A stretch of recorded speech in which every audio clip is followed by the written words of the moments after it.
नेता प्रतिपक्ष टीकाराम जूली ने भजनलाल शर्मा सरकार पर जमकर हमला बोला। नेता प्रतिपक्ष टीकाराम जूली ने भजनलाल सरकार पर कई सवाल भी खड़े किए।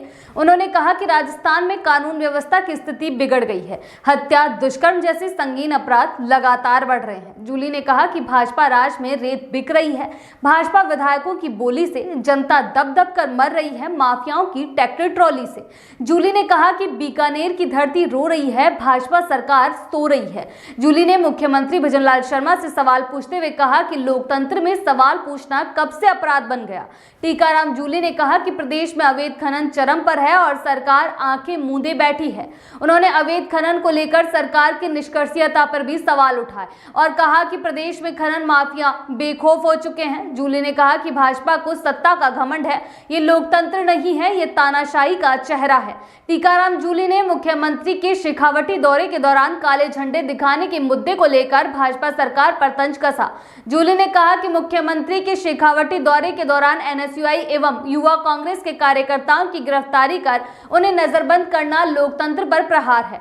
सरकार का ये अलोकतांत्रिक रवैया साबित करता है कि सरकार आलोचनाओं से डरती है। प्रदेश में जंगल राज, भूमाफियाओं का गुंडा राज चल रहा है। अगर विपक्ष के कार्यकर्ता इस बारे में मुख्यमंत्री का ध्यान आकर्षित करने के लिए लोकतांत्रिक तरीके अपनाते हैं तो इसमें क्यों परेशानी है। जनता के बुनियादी मुद्दों से ध्यान हटाने के लिए एवं अपनी नाकामियों को छिपाने के लिए अब सरकार जनता की आवाज को दबाने पर उतर आई है। ये सरकार की तानाशाही है। जूली ने कहा कि लोकतंत्र में सवाल पूछना कब से अपराध बन गया। मुख्यमंत्री जी, क्या आपके भ्रमण से पहले जिले के एनएसयूआई एवं युवा कांग्रेस के कार्यकर्ताओं की गिरफ्तारी न्यायोचित है?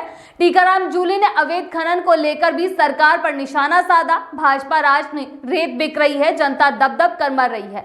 माफियाओं की ट्रैक्टर ट्रॉली से बजरी से भरे बेकाबू ट्रैक्टर ने युवक को टक्कर मार दी, जिसकी वजह से ऋषिकेश मीणा की मौत हो गई। बामनवास में महिला की गला रेत कर हत्या कर दी गई और बदमाश पैरों को काट कर आभूषण ले गए। जूली ने कहा कि भ्रमण और भ्रमित भाषणों से समय मिल जाए तो प्रदेश की कानून व्यवस्था को संभालिए। अब तो रोज पूछता है राजस्थान, आखिर कब तक सहेगा राजस्थान।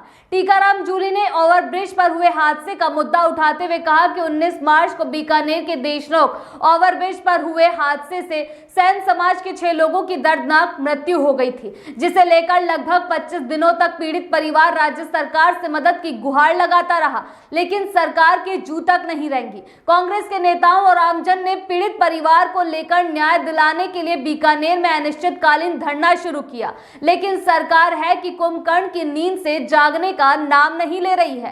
टीकाराम जूली ने कहा कि यह समझ से परे है कि पीड़ित की मदद के लिए आगे आए कांग्रेस प्रदेश सचिव रामनिवास कूकना पर सरकार तानाशाही रवैया क्यों अपना रही है। सरकार एक व्यक्ति की आवाज को दबाने के लिए आईपीएस अधिकारी के साथ भारी पुलिस बल, तहसीलदार सहित बिजली विभाग के उच्च अधिकारियों का पूरा लवाजमा भेजना सरकार की तानाशाही बौखलाहट को दर्शा रहा है। जूली ने कहा कि मेरी सरकार से मांग है कि मामले में त्वरित संज्ञान लेकर पीड़ित परिवार के साथ न्याय करे। कांग्रेस का कार्यकर्ता जनता की आवाज है और हम जनता के लिए सड़क से सदन तक लड़ेंगे। अगली बार आपसे फिर मुलाकात होगी, तब तक के लिए इजाजत, नमस्कार।